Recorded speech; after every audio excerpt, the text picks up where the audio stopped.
हरतालिका तीज व्रत की कथा इस प्रकार से है। एक बार भगवान शिव ने पार्वती जी को उनके पूर्ण जन्म का स्मरण कराने के उद्देश्य से इस व्रत के महात्म्य की कथा कही थी। श्री भोले शंकर बोले, हे गौरी, पर्वतराज हिमालय पर स्थित गंगा के तट पर तुमने अपनी बाल्यावस्था में 12 वर्षों तक अधोमुखी होकर घोर तपस्या किया था। इतनी अवधि तुमने अन्न जल न खाकर पेड़ों के सूखे पत्ते चबाकर व्यतीत किए। माघ की विकराल शीतलता में तुमने निरंतर जल में प्रवेश करके तप किया। वैशाख की जला देने वाली गर्मी में तुमने पंचाग्नि से शरीर को तपाया। श्रावण की मूसलाधार वर्षा में खुले आसमान के नीचे बिना अन्न जल ग्रहण किए समय व्यतीत किया। तुम्हारे पिता तुम्हारी कष्ट साध्य तपस्या को देखकर बड़े दुखी होते थे, उन्हें बड़ा क्लेश होता था। तब एक दिन तुम्हारी तपस्या तथा पिता के कलेश को देखकर नारद जी तुम्हारे घर पधारे। तुम्हारे पिता ने हृदय से अतिथि सत्कार करके उनके आने का कारण पूछा। नारद जी ने कहा, गिरिराज, मैं भगवान विष्णु के भेजने पर यहाँ उपस्थित हुआ हूँ। आपकी कन्या ने बड़ा कठोर व्रत किया है।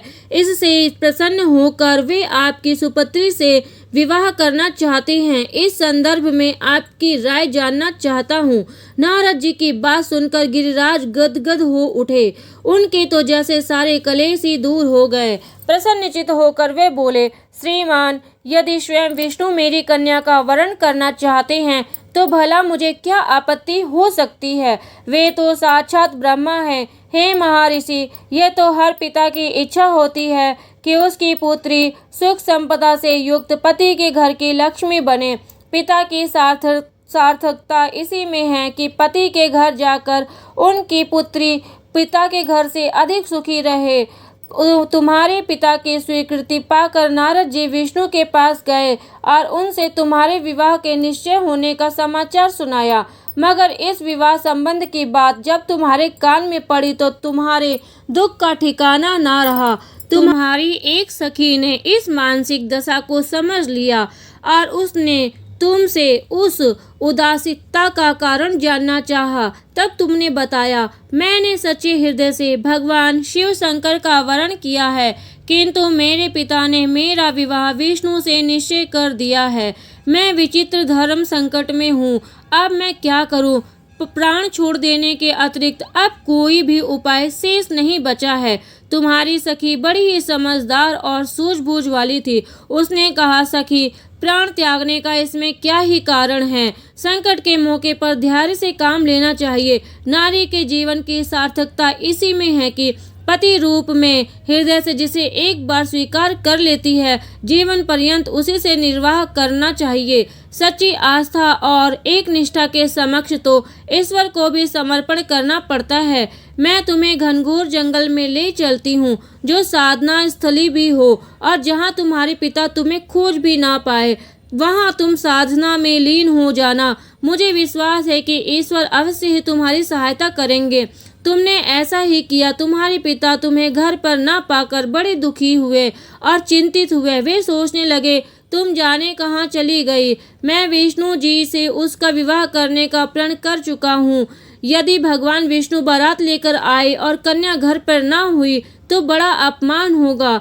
मैं तो कहीं मुंह दिखाने के योग्य भी नहीं रहूँगा।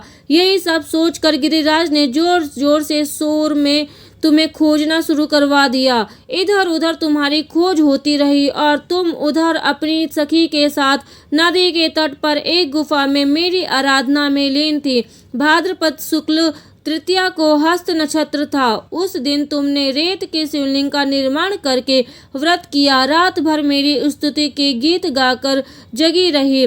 तुम्हारे इस कष्ट साध्य तपस्या के प्रभाव से मेरा आसन डोलने लगा। मेरी समाधि टूट गई। मैंने तुरंत तुम्हारे समक्ष जा पहुंचा और तुम्हारी तपस्या से प्रसन्न होकर तुमसे वर मांगने के लिए कहा। तब अपनी तपस्या के फल स्वरूप मुझे अपने समक्ष पाकर तुमने कहा, मैं हृदय से आपको पति के रूप में वरण कर चुकी हूँ। यदि आप सचमुच में मेरी तपस्या से प्रसन्न होकर आप यहाँ पधारे हैं तो मुझे अपनी अर्धांगिनी के रूप में स्वीकार कर लीजिए। मैं तथास्तु कहकर कैलाश पर्वत पर लौट आया।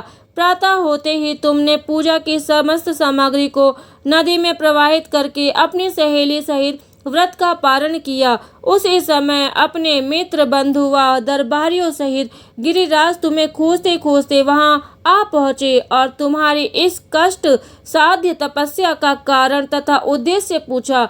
उस समय तुम्हारी दशा को देखकर गिरिराज अत्यधिक दुखी हुए और पीड़ा के कारण उनकी आंखों में आंसू उमड़ आए। तुमने उनके आंसू पोंछते हुए विनम्र स्वर में कहा, पिताजी, मैंने अपने जीवन का अधिकांश समय कठोर तपस्या में बिताया है। मेरी इस तपस्या का उद्देश्य केवल यही था कि मैं महादेव को पति के रूप में पाना चाहती थी। आज मैं अपनी तपस्या की कसौटी पर खरी उतर चुकी हूँ। आप क्योंकि विष्णु जी से मेरा विवाह करने का निर्णय ले चुके थे, इसलिए मैं अपने आराध्य की खोज में घर छोड़कर चली आई। अब मैं आपके साथ इसी शर्त पर घर जाऊंगी। आप मेरा विवाह विष्णु से ना करके महादेव से करेंगे। गिरिराज मान गए और तुम्हें घर ले गए। कुछ समय के बाद विधि विधान पूर्वक उन्होंने हम दोनों को विवाह सूत्र में बांध दिया। हे पार्वती, भाद्रपद की शुक्ल तृतीया को तुमने मेरी आराधना करके जो व्रत किया था, उसी के फलस्वरूप मेरा तुमसे विवाह हो सका। इसका महत्व यह है कि मैं इस व्रत को करने वाली कुंवारी को मनवांछित फल देता हूँ और इसके बाद से ही मनवांछित वर पाने और वैवाहिक जीवन को सुखमय बनाने के लिए हरतालिका तीज का व्रत रखा जाने लगा। ओम नमः शिवाय। दोस्तों, हर हर महादेव।